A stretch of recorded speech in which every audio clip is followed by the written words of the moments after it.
mifanebaka masombahoaka kanefa hoe olonambony politika ampamoaka te hampatanjaka ny antokony ry zareo no tompony marina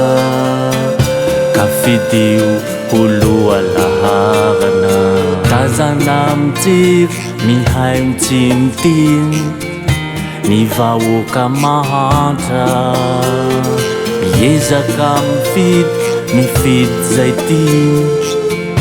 fa voavitaka lava voavitaka foana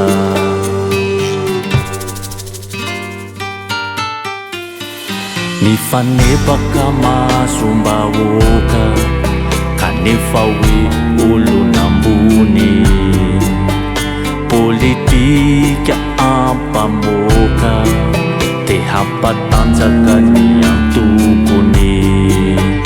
ry zareo no tompony marina ka fidio oloha laharana mitazana mijery mihay mitsinitiny ny vahoaka mahantra miezaka mifidy zay tiny fa voavitaka lava voavitaka foana